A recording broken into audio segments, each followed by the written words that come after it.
I'm going to teach you how to temper chocolate using the seeding method.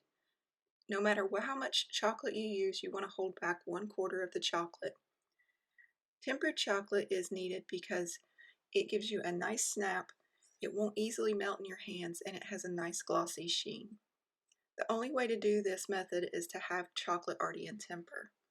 So you can't use chocolate like this that is runny and not set, and you can't use chocolate that already has bloom on it. It has to be nice and shiny.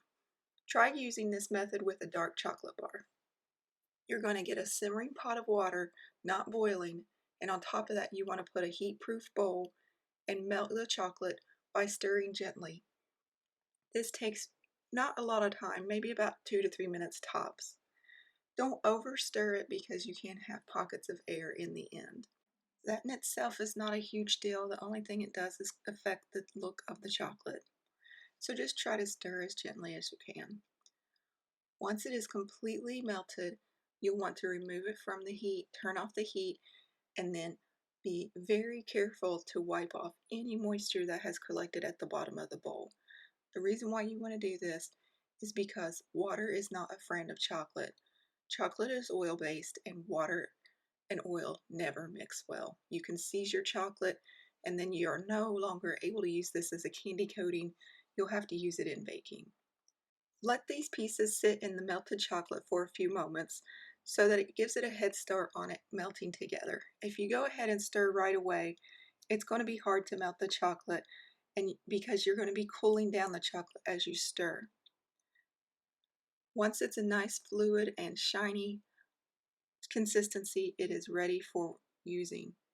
You can test it to see if it's in temper by taking a little bit and spreading it out onto a piece of wax paper, onto a plate, or even onto some scrap parchment paper like I'm doing here.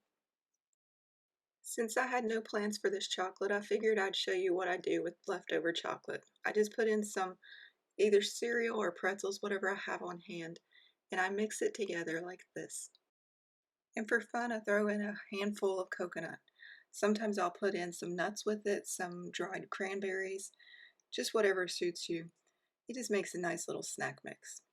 And I stir this up until it's a nice fluid consistency, and I pour it out onto a piece of wax paper and I'll let it dry completely. It takes about 30 minutes for it to dry. I find this is a quick and easy way to learn how to temper chocolate without a lot of waste. And this is what it looks like, a nice sheen. You can pick it up and hold it in your hand and it snaps lovely. That's all there is to tempering chocolate, the easy method. There's a lot more complicated ways to do this, but for the average home baker, the seeding method I find is the ideal way to do it. I hope you enjoyed this, and as always, happy baking.